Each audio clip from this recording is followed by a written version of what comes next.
बोल news headquarter. अस्सलामुअलैकुम। बोल न्यूज हेडक्वार्टर्स में खुशामदीद। मैं हूं आपके साथ वरीशा जुल्फ़िकार। मैं हूं फराज अहमद और मैं हूं शाइस्ता शहजाद। हेडलाइंस आपने जानी, बुलेटिन में आज आपको बताएंगे। डॉलर बहुत सस्ता, तोशाखाना केस खत्म, नया नैब ऑर्डिनेंस,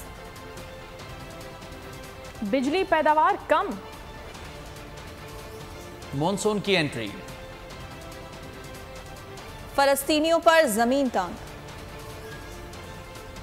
आलमी जंग का खतरा, बाबर आजम का साफ इनकार,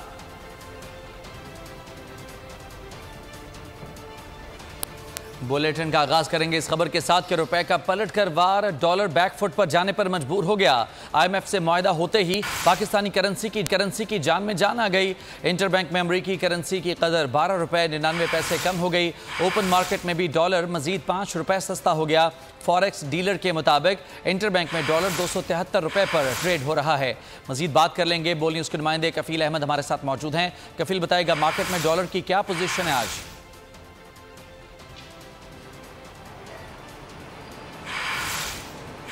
देखिए 12 रुपये 99 पैसे जो है वो इंटरबैंक मार्केट के अंदर डॉलर जो है वो कम हुआ है और इस वक्त 273 रुपये पर डॉलर जो है वो ट्रेड कर रहा है। इसी तरह अगर हम बात कर लें ओपन मार्केट की तो उसके अंदर भी जो है वो बड़ी 10 रुपये की कमी है और 280 रुपये के ऊपर जो है वो ट्रेड कर रहा है। दीगर जो करेंसीज है ओपन मार्केट में उसमें यूरो 8 रुपये से अपने कमी से 305, जबकि जो पाउंड है 13 रुपये कमी से 355 पर जो है वो ट्रेड कर रहा है। इसी तरह अगर हम पाकिस्तान स्टॉक मार्केट की हम बात कर लें तो कल 2400 पॉइंट मार्केट जो है वो IMF के एग्रीमेंट के बाद जो है वो बढ़ गई थी और उसमें जो है वो 43,899 के लेवल पर मार्केट जो है वो बंद हुई। तमाम आज भी आगाज़ खासा अच्छा हुआ था और 600 से ज़ायद पॉइंट्स के मार्केट में इजाफा देखा गया था। हम अब जो है वो तकरीबन 10 बजे के बाद से मार्केट में थोड़ी सी नेगेटिविटी जो है वो देखी गई है और मार्केट इस वक्त भी अगर हम बात कर लें तो तकरीबन जो है वो 43,898 के लेवल के ऊपर मार्केट जो है वो ट्रेड करी। तो सेंटिमेंट खासे पॉजिटिव है, सरमायाकारों का जो एतमाद है खासा बहाल हुआ है और उनका यही कहना है कि जब जो एग्जेक्टिव बोर्ड का इजलास होगा IMF का तो उसके बाद जब पाकिस्तान के लिए मंजूरी होगी डॉलर्स की जो पहली जो ट्रांच है उसके बाद यकीनन जो रुपए पर दबाव था वो खासी कमी आएगी और उसके बाद जो ये कहा जा रहा है हुकूमत की जानब से कि जो है वो तकरीबन जुलाई के एंड तक UAE और सऊदी अरब से भी पाकिस्तान को पैसे मिल जाएंगे तो यकीनन पाकिस्तान के जो फॉरेन रिजर्व्स है उसमें इजाफा होगा जिसके बाद रुपया मुस्तहकम होने लगेगा। तो ओवरऑल मार्केट भी खासा पॉजिटिव है और जो डॉलर है उसमें कदर कर जो कमी का रुझान है वो भी जारी है। गोस्तान साहब से हमारी बात हुई थी, उनका कहना ये है कि डॉलर की कदर में कमी आर्जी नहीं, रेट और भी गिरेगा। सदर फॉरेक्स एसोसिएशन मलिक बोस्तान की पेशगोई। बोल न्यूज से गुफ्तगू में कहा कि डॉलर की हकीकी कदर 240 रुपए है। हमने खुद रुपए की कदर को गिराया, अब हम रुपए में सरमायाकारी करेंगे तो इसकी कदर ऊपर जाएगी।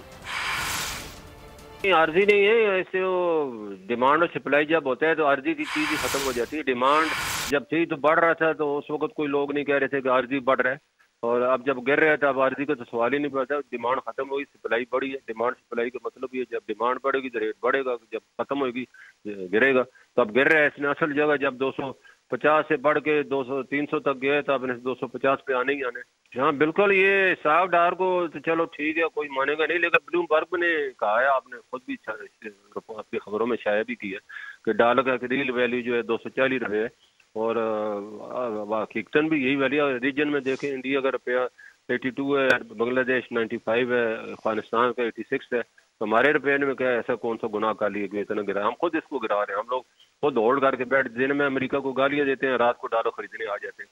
तो हमारी ये चीज़ जो है पाकिस्तानी रुपये में जब हम खुद ही कदर नहीं करेंगे पाकिस्तानी रुपये की, दूसरे क्यों करेंगे? तो हमें अपने पाकिस्तानी रुपये में इन्वेस्ट करेंगे तो रुपया मजबूत होगा। और हुकूमत ने पॉलिसियाँ दी हैं ऐसी और ये मैदा तय पाया और एग्जेक्टिव लेकर साइन होकर फंड आएंगे, उसके बाद देखिए डॉलर का रेट और। पाकिस्तान की बरामदात में इजाफा, तिजारती खसारा कम होने लगा। जून के दौरान बरामदात 8% इजाफे के साथ 2 अरब 37 करोड़ 20 करोड़ डॉलर तक पहुंच गई। इसी अरसे के दौरान दरामदात 3% कमी के साथ 4 अरब 8 करोड़ डॉलर रही। इसी तरह जून में माहाना बुनियादों पर तिजारती खसारे में 15% कमी वाक़ हुई। जून में पाकिस्तान का तिजारती खसारा 1.81 अरब डॉलर रहा। 2 साल में महंगाई की शरह 5 से 7% पर लाएंगे। आइंदा 5 बरस के लिए स्ट्रेटेजिक पॉलिसी बना रहे हैं governor State Bank Jameel Ahmed का कराची में तकरीब से खिताब। विजन 28 के नाम से स्ट्रेटेजिक प्लान बना लिया है। 6 एरियाज की निशानदही की गई है। मुस्तकिल माशी तरक्की पर तवज्जो मरकूज है। ऑटोमेशन से वक्त की बचत होती है। हमारी तवज्जो ऑटोमेशन की तरफ भी है। और खबर देंगे आपको कि महंगाई से सताए हुए अवाम के लिए बुरी खबर है। बिजली फी यूनिट ₹1.25 महंगी कर दी गई है। इत्तलाक जुलाई, अगस्त और सितंबर के बिलों पर होगा। नेपरा का ये बताना है कि डिस्कोज ने नेपरा को सेमाही एडजस्टमेंट की दरखास्त दी थी, जिसके बाद बिजली की कीमत में एक बार फिर से इजाफा हो रहा है। महंगाई से सताए हुए अवाम के लिए बुरी खबर है कि बिजली फी यूनिट ₹1.25 महंगी कर दी गई है। नई कीमतों जुलाई, अगस्त और सितंबर के बिलों पर होगा। नेपरा का ये बताना है। डिस्कोज ने नेपरा को सेमाही एडजस्टमेंट की दरखास्त दी थी, जिस पर एक बार फिर बिजली की कीमतों में इजाफा देखा जा रहा है। बिजली फी यूनिट ₹1.25 अब महंगी कर दी गई है और इन कीमतों का इत्तलाक होगा जुलाई, अगस्त और सितंबर के बिलों पर। नेपरा का ये बताना है। एक जाने बिजली महंगी हो गई तो दूसरी जाने मुल्क में गर्मी की शिद्दत में इजाफे के साथ ही बिजली की लोड शेडिंग के दौरानी में इजाफा बढ़ गया है। कराची, पेशावर, कोयटा समेत मुख्तलिफ शहरों में 10 से 12 घंटे बिजली का तात्तुल मामूल बन गया है। बिजली की तवील बंदिश ने शहरियों का जीना मुहाल कर दिया। अवाम की बस एक ही दुहाई, दिन रात बिजली ना आई। रात काली और दिन भी भारी। मुल्क भर में बिजली की बदतरीन लोड शेडिंग जारी। कराची, पेशावर और कोयटा समेत मुख्तलिफ शहरों में बिजली की बंदिश का सिलसिला थम न सका। रोशनियों का शहर कराची अंधेरों में डूब गया। लोड शेडिंग का दौरानिया 10 से 12 घंटे तक पहुँच गया। लोड शेडिंग से मुस्तस्ना इलाकों में भी ब्रेकडाउन्स मामूल बन गए। शहरी कहते हैं रात पंखे को तकते गुजर गई, लेकिन बिजली न आई। हम तो बिजली की लोड शेडिंग से बहुत तंग है। वापडा के कामों से भी बहुत तंग है। एक रोज़ बिजली काटता है, दूसरी रोज़ लगाता है और 24 में 22 घंटे बिल्कुल बिजली है नहीं। न रात को नींद आती है, न दिन में चैन होता है।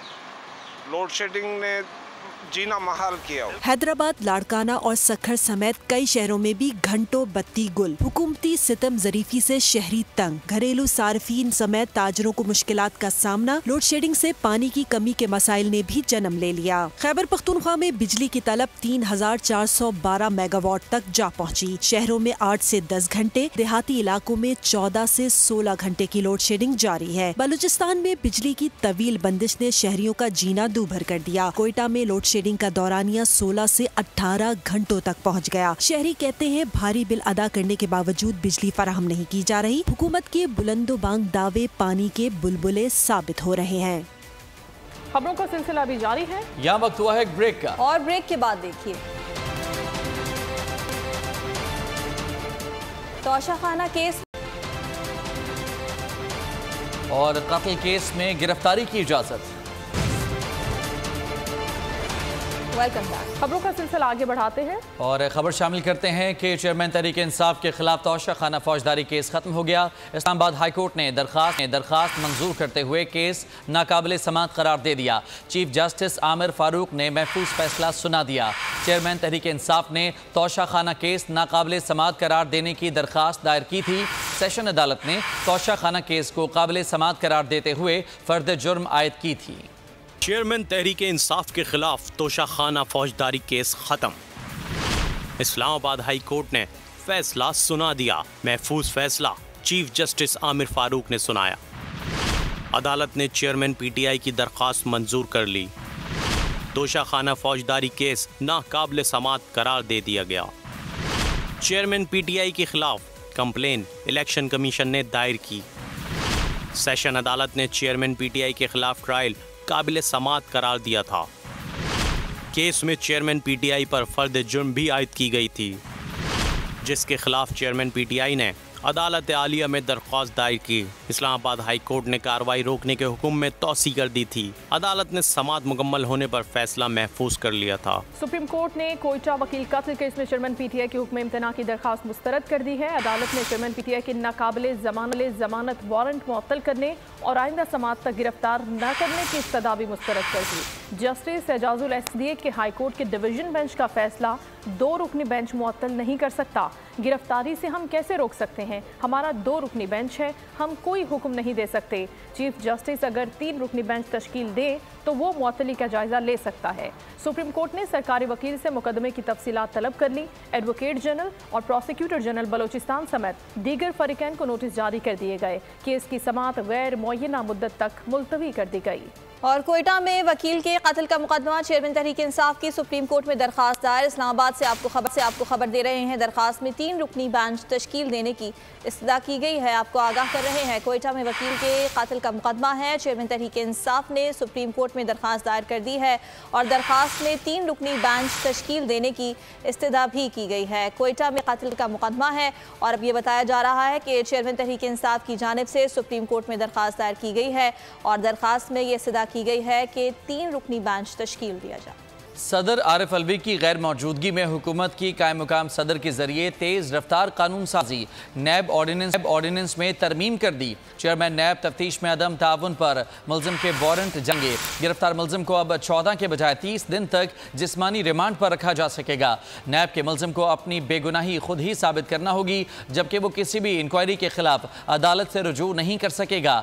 कायम मुकाम सदर सादिक संजरानी ने नैब तरमीमी ऑर्डिनेंस 2023 पर दस्तखत कर दिए। कायम मुकाम सदर ने तरमीमी ऑर्डिनेंस वजीर आजम की एडवाइस पर जारी किया। 190 मिलियन पाउंड मुंतकली केस की तहकीकात खत्मी मरहले में दाखिल हो गई है। चेयरमैन तहरीक इंसाफ और उनकी अहलिया बुशरा बीबी को आज नैब रावलपिंडी ने तलब कर लिया। दोनों शख्सियात से मुश्तरका तहकीकाती टीम सवाल। चेयरमैन पीटीआई के नामजद अटॉर्नी नईम पंजोता का कहना था कि चेयरमैन पीटीआई के खिलाफ नैब इंक्वायरियां नए कानून से पहले की हैं। आर्टिकल 12 के तहत नए नैब कानून का इत्तलाक चेयरमैन पीटीआई के केस में नहीं हो सकता। नवाज शरीफ मरियम नवाज के हमरा दुबई से सऊदी अरब रवाना हो गए। 2 हफ्ते के क़याम के दौरान कायद नून लीग की सऊदी शाही खानदान और दीगर अहम शख्सियात से मुलाकातें तय हैं। मशरिक़ वुस्ता के सरमायाकारों से भी मुलाकातें मुतवक्के हैं। इससे कबल नून लीगी क़यादत ने दुबई में अहम बैठक लगाई, मुस्तक़बिल की सियासी हिकमत कर ली। नवाज शरीफ की ज़ेर सदारत इजलासों में सियासी और कानूनी उमूर पर मुशावरत की गई। नवाज शरीफ ने पार्टी और इंतखाबी उमूर से मुताल्लिक़ मरियम नवाज को टास्क सौंप दिया। आम इंतखाबात के लिए मंशूर कमेटी तश्कील देने की भी हिदायत दे दी गई। नून लीग ने रवां माह इंतखाबी मुहिम शुरू करने का फैसला कर लिया है। मुल्क भर में जलसे मुनक़्क़द किए जाएंगे। इलेक्शन के लिए पार्टी का बयानिया नौजवानों को मद्देनजर रखकर बनाया जाएगा।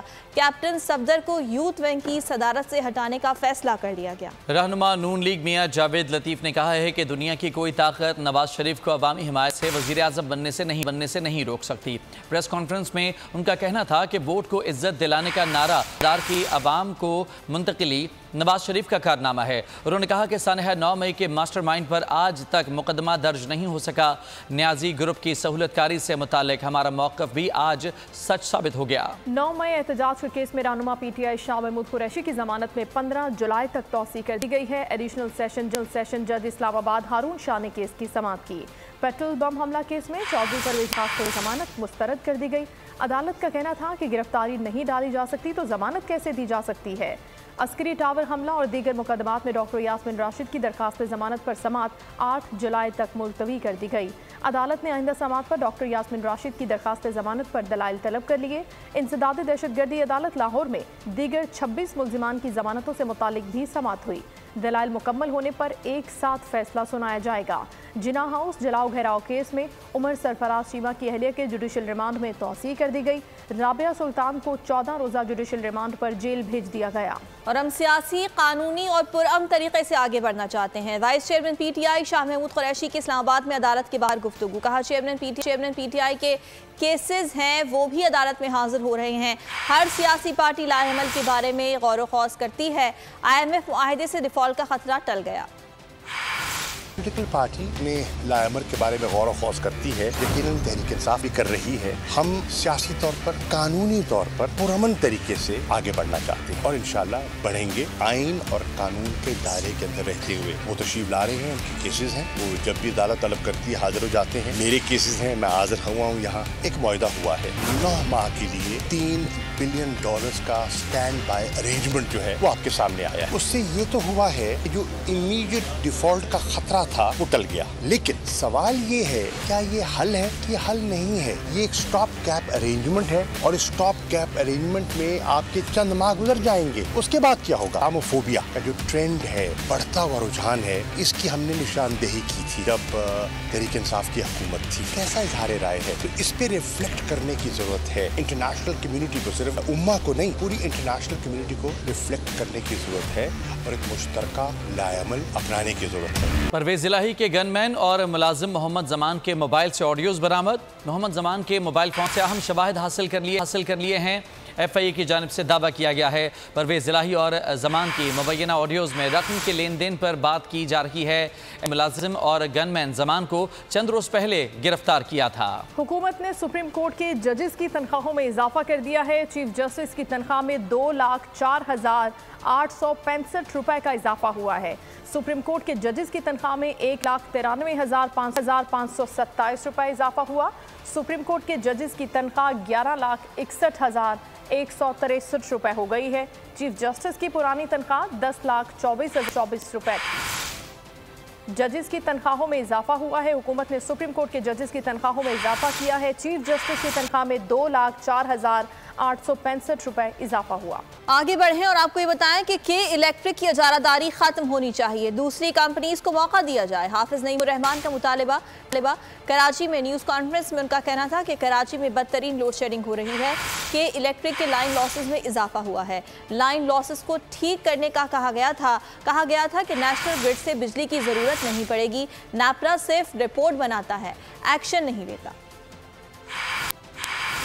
कराची जैसे शहर के ऊपर कब्जा मेयर लाकर बिठा दिया है, तो ये कहा गया था कि डिस्ट्रीब्यूशन भी सही हो जाएगी, लाइन लॉसेस भी कम हो जाएंगे, जनरेशन भी ठीक हो जाएगी। मुआहदे हुए और उन मुआहदों में ये तय पाया कि जनाब इन्वेस्टमेंट की जाएगी बड़े पैमाने पर। आज 2023 हो गया है, एक्सक्लूसिविटी जो के इलेक्ट्रिक की है उसको ख़त्म नहीं किया जा रहा। हालांकि सुप्रीम कोर्ट में भी इस पर बहस हुई और नेपरा को कहा गया कि इस पर वो अपनी रिपोर्ट बनाकर पेश करें। नेपरा ने अपनी हेयरिंग में और अपनी रिपोर्ट्स में बहुत सारी चीज़ों की निशानदेही की हुई है, लेकिन नेपरा सिर्फ निशानदेही करती है, रिपोर्टें बना देते हैं, लेकिन अमलन के इलेक्ट्रिक की जो पूरी माफिया है उस पर कोई भी एक्शन लेने के लिए तैयार नहीं होता। इस वक्त भी इनके डिस्ट्रीब्यूशन का जो लाइसेंस है वो उसका वक्त ख़त्म हो रहा है और ये आइंदा तवील अरसे के लिए लाइसेंस चाहते हैं, इसलिए अब ये सिस्टम नहीं चलेगा। इनकी मोनोपोली खत्म होनी चाहिए, इनका लाइसेंस कैंसिल होना चाहिए, इनका फॉरेंसिक ऑडिट होना चाहिए। फॉरेंसिक ऑडिट से पता चलेगा किस किसने कितना खाया है। इनको फारिग करो यहां से और डिस्ट्रीब्यूशन और ट्रांसमिशन में मल्टीपल कंपनियों को इनवाइट किया जाए, जिस तरह मोबाइल कंपनियां होती, पूरी दुनिया में ये प्रैक्टिस होती है, कंपटीशन पैदा होता है, अवाम को फायदा होता है। स्वीडन में कुरान पाक की बेहुरमती के खिलाफ मुल्क भर में वकला ने एहतजाज किया। एहतजाज के दौरान वकला ने अदालती कार्रवाई का बॉयकॉट किया और केसेस में पेश नहीं हुए। वकला का कहना था कि स्वीडन वाकया इंतहाई काबिल मजम्मत है। मुसलमानों के मजहबी जज्बात मजरूह करने और दिलाजारी किसी सूरत नहीं दी जा सकती। इसी पर मजीद बात करेंगे। आसिफ शकूर हमारे साथ मौजूद हैं, जी बताएगा क्या तफसीलात हैं। मौजूद हैं। खैबर पख्तूनख्वा बार कौंसिल ने स्वीडन में जो नाखुशगवार वाकया पेश आया था, कुरान की बेहुरमती की गई थी, उसके खिलाफ आज पेशावर हाई कोर्ट में वकला बरादरी जो है काफ़ी जो है गम व गुस्से का इजहार कर रहे हैं। हमारे साथ कुछ वकला रहनुमा मौजूद हैं, इनसे बात कर लेते हैं। सर बताएं, स्वीडन में ये वाकया पेश आया है, आप क्या मुतालबा करते हैं? आपने इससे पहले एहतजाज भी किया है, आपका क्या मुतालबा है? भाई हमारा मुतालबा ये है कि आज जो एहतजाज हमने रिकॉर्ड किए हाई कोर्ट बार एसोसिएशन और district bar association, Peshawar bar association के कॉल पर, तो हमने प्रोटेस्ट किए, जुलूस निकाला और हम इस वाक़े की पुरज़ोर मज़म्मत करते हैं। और ये वाक़यात अक्सर उन्मा होते हैं, स्वीडन में हो, फ्रांस में हो, जहाँ भी जिसको हम कंडेम करते हैं। इसके अलावा इस्लामाबाद में जो सफ़ीर स्वीडन का बैठा हुआ है, हमारी हुकूमत को चाहिए कि उसको उसका ख़िलाफ़ वो कंप्लीट प्रोटेस्ट करे और उसको कहें कि आप जाएं, छोड़ दें, पाकिस्तान को छोड़ दें। इस हमारे मजहबी उसको ठेस पहुंचाने वाले लोग इस तरह जो करते हैं तो हम ये बर्दाश्त नहीं कर सकते हैं। जी वकला रहनुमा का है। स्वीडन में कुरान पाक की बेहुरमती पर पाकिस्तान समेत दुनिया भर में मुसलमान सरापा एहतजाज हैं। मुजाहरे और रैलियों में स्वीडन के खिलाफ गम गुस्से का इजहार किया जा रहा है। सऊदी अरब ने स्वीडिश सफीर को वज़ारत ख़ारजा तलब किया। मराकश में स्वीडन से अपने सफीर को वापस बुला लिया। पोप फ्रांसिस ने भी शैतानी फेल की मजम्मत कर दी। कहा किसी भी अकीदे की मुकद्दस किताब और उसके मानने वालों का एहतराम किया जाना चाहिए। स्वीडन में कुरान पाक की बेहुरमती, मुस्लिम उम्मा में गम और गुस्सा बरकरार। पोप फ्रांसिस ने भी शैतानी फेल की मजम्मत कर दी। पाकिस्तान समेत दुनिया भर में मुसलमान सरापा एहतजाज, मुजाहरे और रैलियों में स्वीडन के खिलाफ गम और गुस्से का इजहार। सऊदी अरब ने स्वीडिश सफीर को वजारत खारजा में तलब कर लिया। कुरान पाक की बेहुरमती को संगीन जुर्म करार दे दिया। मराकश में वजारत खारजा ने स्वीडन के सफीर से शदीद एहतजाज किया। स्वीडन ने मौजूद अपने सफीर को भी वतन वापस बुला लिया। पोप फ्रांसिस ने वाक़े पर इजहार अफसोस किया। कहा इस इक़दाम पर नाखुश हूँ। UAE के अखबार से गुफ्तगू में पोप फ्रांसिस ने इंसानी भाईचारे पर जोर दिया। उनका कहना था किसी भी अक़ीदे की मुक़द्दस किताब और इसके मानने वालों का एहतराम किया जाना चाहिए। इजहार राय की आज़ादी को कभी दूसरों को हक़ीर समझने के बहाने के तौर पर इस्तेमाल नहीं किया जाना चाहिए। उन्होंने स्वीडन हुकूमत की पॉलिसी को भी तनकीद का निशाना बनाया। बोले आज़ादी इजहार के नाम पर किसी की तहक़ीर की इजाज़त देने की भी मजम्मत की जानी चाहिए। और फ़लस्तीनी कस्बे में इजराइल की वहशियाना कार्रवाइयाँ जारी हैं। इजरायली ड्रोन हमलों और फायरिंग से शहीद फ़लस्तीनियों की तादाद 9 हो गई है। जिन कैंप में हमले में 8 फ़लस्तीनियों की जान गई। रमल्ला में भी इजरायली फायरिंग से 1 फ़लस्तीनी शहीद हुआ। सन 2002 के बाद सबसे बड़ी इजरायली फ़ौजी कार्रवाई में अब तक 50 से ज़ायद फ़लस्तीनी भी ज़ख्मी हो चुके हैं। अर्ज़ फ़लस्तीन फिर लहू लहू। इजराइल की खूनो आशाम कार्रवाइयों में तेजी। 74 साल कदीम फ़लस्तीनी मुहाजिर कैंप जिनीन फिर इजरायली बर्बरियत का निशाना। जिनीन पर पिछले 20 सालों के दौरान सबसे ज्यादा हमले हुए। जिनीन में इजराइल ने 10 ड्रोन हमले किए, जिनके नतीजे में बड़े पैमाने पर तबाही हुई। जिनीन में इजरायली फौज और फ़लस्तीनियों के दरमियान फायरिंग का तबादला भी जारी है। इजरायली हमलों के बाद इलाके से बड़े पैमाने पर फ़लस्तीनी खानदानों का इनकलाब भी शुरू हो गया है और अब तक 3000 खानदान शहर को छोड़ने पर मजबूर हो गए हैं। फ़लस्तीनी वज़ीर आज़म मोहम्मद इश्तिया ने ताज़ा तरीन कार्रवाई को लोगों को बेघर करने की नई कोशिश करार दिया है। इजराइल के वज़ीर ख़ारजा का कहना है कि इनकी कार्रवाई ईरान के हिमायत याफ्ता ग्रुप के खिलाफ है। रूस यूक्रेन जंग यूरोप में बड़ी कशीदगी का पेशखेमा बन गई। नेटो ने रूस के खिलाफ सख्त लाएमल का ऐलान कर दिया। नेटो का कहना है कि रूस हमारे लिए सबसे बड़ा जंगी खतरा है। समंदर, फिजा और खला में रूसी ताकत को नजरअंदाज नहीं किया जा सकता। खतरात से निपटने के लिए मंसूबाबंदी शुरू कर दी गई है। रूस यूक्रेन जंग, बढ़ती कशीदगी, रूस यूरोप टकराव के खदशात में इजाफा, नेटो की रूस के खिलाफ नई जंगी मंसूबाबंदी शुरू। नेटो के हेडक्वार्टर में फौजी कमेटी के सरबराह एडमिरल राब बॉयर का कहना था कि रूस की जमीनी अफवाज नेटो के लिए बड़ा खतरा हैं। उन्होंने कहा कि हमें यकीन है कि रूस नए सिरे से हरबी मंसूबाबंदी में मसरूफ है। इस बिना पर नेटो ने भी अपनी जवाबी हिकमत अमली की तैयारी शुरू कर दी है। उन्होंने कहा कि जौहरी सलाहियतों के अलावा हम रूस को समंदरों, फिजाओं और खला में एक संगीन खतरे के तौर पर देखते रहेंगे। खबर आपको देते हैं लाहौर से, जहां पर कातिल निगलेरिया पंजे गाड़ने लगा है। वायरस से मुतासरा नौजवान सर्विसेज अस्पताल में दम तोड़ गया है। 30 साला मुस्तफ़ा को स्विमिंग के दौरान इलामात शुरू हुई। मुतासरा के सामने आने के बावजूद इंतजाम में नहीं आ सकी। ताहाल कोई आगाही मुहिम शुरू नहीं हुई, न ही स्विमिंग पूल्स की निगरानी को मुमकिन बनाया जा सका है। ज़रा नम हो तो ये मिट्टी बड़ी जरखेज़ है साक़ी। बहावलपुर की पुरअज़्म तालिबा ने साबित कर दिया। पाकिस्तान में पहली बार जरासीम कुश कपड़ा तैयार कर लिया जो हर किस्म के जरासीम और बैक्टीरिया से लोगों को महफूज रख सकता है। मेड इन पाकिस्तान, साइंस की दुनिया में इनकलाबी इक़दाम। कोरोना हो या कोई भी वायरस, अब नहीं कोई फिक्र, क्योंकि बहावलपुर की अदीना जमशेद ने जरासीम कुश कपड़ा तैयार कर लिया जो हिफाजत करेगा हर किस्म के जरासीम से। ये कपड़ा हर कोई यूज़ कर सकता है और मुझे लगता है ये हर किसी को यूज़ करना भी चाहिए, क्योंकि आने वाले टाइम में विरुलेंस का ख़तरा तो ऑब्वियसली ज़्यादा है। तो ना सिर्फ हमें खुद को प्रोटेक्ट करना चाहिए बल्कि अपने प्यारों को, अपने बड़ों को, सबको प्रोटेक्शन देनी चाहिए। कपड़ा नौमौलूद बच्चों के लिबास और बेडशीट के लिए फायदेमंद है। कोरोना वायरस को 0.8 नैनोसेकंड में गिराकर फेंक देने की सलाहियत रखता है। ऐसा कपड़ा बनाना जो strep family, chlamydomonas, pseudomonas 16 different variant of bacteria and virus से फाइट कर रहा है। साथ में कोविड वायरस और कोविड वायरस से 70 टाइम्स छोटे वायरस से फाइट कर रहा है। हुकूमत तवज्जो दे और वसाइल पैदा करे तो कौम के ये मेहमान पाकिस्तान का नाम रोशन कर सकते हैं।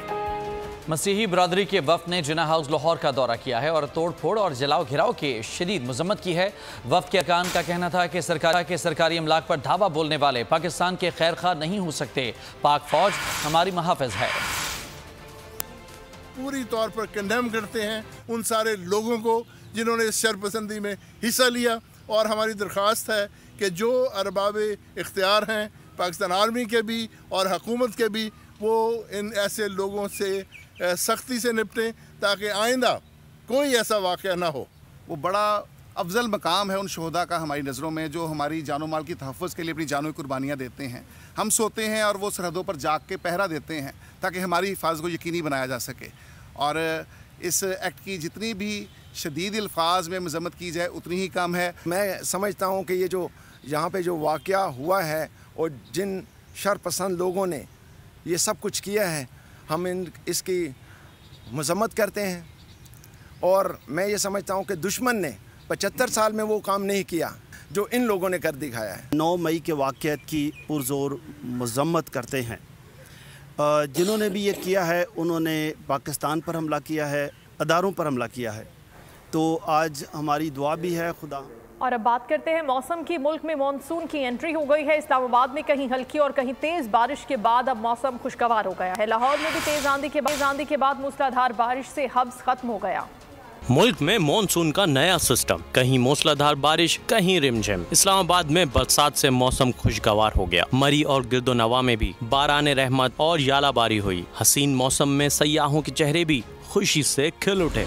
लाहौर में तेज आंधी के बाद मूसलाधार बारिश से हब्स खत्म हो गया। गुजरावाला, जहलम और गिरदोनवा में भी आंधी के बाद बादल जमकर बरसे। मुतादिद फीडर स्ट्रिप होने से कई इलाके बिजली से महरूम हो गए। मीरपुर आजाद कश्मीर में तेज बारिश से जलथल एक हो गया। मुजफ्फराबाद में भी गर्मी का जोर टूट गया। खैबर पख्तूनख्वा के सयाती इजला बालाकोट, नारान, कागान, गलियात, एबटाबाद और मानसहरा में बारिश के बाद मौसम सुहाना हो गया। महकमा मौसमियात का कहना है बारिशों का हालिया सिलसिला 8 जुलाई तक जारी रहेगा। कराची में 7 और 8 जुलाई को तेज हवाओं और गरज चमक के साथ बारिश का इम्कान है। NDMA के मुताबिक पहाड़ी इलाकों में लैंडस्लाइडिंग और नशेबी इलाकों में सैलाबी सूरत हाल पैदा हो सकती है। मुमकिन मौसमी सूरत हाल पर तमाम मुताल्लिका इदारों को हिदायत जारी कर दी गई हैं। और खेल के मैदान से खबर यह है कि बाबर आजम ने लंका प्रीमियर लीग में जुए की तशहीर से साफ इनकार कर दिया। स्टार बल्लेबाज ने इंतजामिया को अपनी शर्ट पर वेबसाइट का लोगो लगाने से मना कर दिया। बाबर लंकन प्रीमियर लीग में कोलंबो स्ट्राइकर्स की क़यादत करेंगे। ज़राए के मुताबिक स्टार बैटर ने इस बात को अपने मुआहदे का भी हिस्सा बनाया है। फ्रेंचाइजर ने भी उनकी ख्वाहिश का एहतराम करने का फैसला किया है। टेनिस के सुपरस्टार नोवाक जोकोविच मजाक करने का कोई भी मौका हाथ से जाने नहीं देते। विंबलडन के अपने पहले राउंड मैच में बारिश से मुतासरा टेनिस कोर्ट को तौलिए से खुश्क करने की उनकी वीडियो वायरल हो गई। Chase history, they don't want any dampness on the court. Now Novak's going to get into the act. That'll win a few fans. और कराची की चैंपियन बहनें एक सेर तो दूसरी सवा सेर। मानून और सहरिश अली ने स्क्वॉश कोर्ट में कौम का सर फख्र से बुलंद कर दिया। चैंपियन बहनें बनी हैं दुनिया बोल है में मेहमान। तो हम लोग 3 दिन बाद मलेशिया जाएंगे। तो हमारा दोनों या सिर्फ आप? हम दोनों बोर्ड जूनियर के लिए सरवाक में जो होगा, तो उसमें मैं पिछली बार अंडर 11 पेनांग में जीती थी। मतलब उसी वजह से मैं एशिया नंबर 1 हुई थी। अभी मैं अंडर 13 खेल रही हूँ, अपनी से बड़ी कैटेगरी खेल रही हूँ। तो अल्हम्दुलिल्लाह अब जितनी ट्रेनिंग की है देखा जाएगा। और मुझे तो खुद पे यकीन है कि जीत के आएंगे, पाकिस्तान का नाम रोशन कर। कराची से आपको खबर देंगे। कराची में हैजे की वबा 5 अफराद की जान ले गई। हैजे से 350 अफराद मुतासर हुए हैं। अस्पतालों में जेर इलाज हैं। सूरत हाल क्या है, मरियम हसन से जानेंगे। मरियम बताइएगा, इंतजामात क्या किए गए सिलसिले में अस्पतालों में? देखिए बिल्कुल मलीर शेरी गोट जो है 3 रोज कबल जो है ये वबा जो है वो सामने आई है, जिसके नतीजे में 5 अफराद जो है वो जान की बाजी हार चुके हैं। याद रहे कि आलूदा पानी के सबब जो है ये वबा जो है वो फैल रही है, जिसके सबब यरकान, डायरिया और हैजा भी जो है वो शहरियों जो है बड़ी तादाद में हो रहा है। शेरी के तमाम ही जो है वो 36 इस वक्त जो है वो मुतासिर हैं और उनका जो तिब्बी इलाज है वो जो है उस वक्त चल रहा है। उसके साथ अगर बात की जाए दीगर इलाकों की, बहुत शुक्रिया आपका। बोल न्यूज़ हेडक्वार्टर से फिलहाल इतना ही। एक ब्रेक के बाद हाजिर होंगे हेडलाइंस के साथ। किसी भी खबर के लिए आप विजिट कीजिए bolnews.com और देखते रहिए बोल न्यूज़। बोल न्यूज़ हेडक्वार्टर। बड़ी ईद की खुशियों में बोल ने दिया अपने अवाम का साथ। अवामी शिकायत पर बोल ने उठाई आवाज। उधर पेशावर में आलाइशों को ठिकाने लगाने के लिए WSSP का खुसूसी ऑपरेशन शुरू हो गया है, जिसमें 3,259 एहलकारों समेत 683 गाड़ियां हिस्सा ले रही हैं। बोल की खबर पर इदारों ने भी कस ली कमर, लिया एक्शन। लाहौर में मुख्तलिफ मकामात पर आलाइशें जो है वो हमें सड़कों पर दिखाई दे रही थी, लेकिन उसके बाद जो LWMC है उनका अमला जो है वो उसके बाद फील्ड में निकला और उसके बाद आलाइशों को हटाने का सिलसिला जो है वो शुरू कर दिया गया। क्योंकि बोल है पाकिस्तान का नंबर 1 न्यूज चैनल। सब्सक्राइब करें और बेल दबाएं ताकि कोई खबर रह न जाए।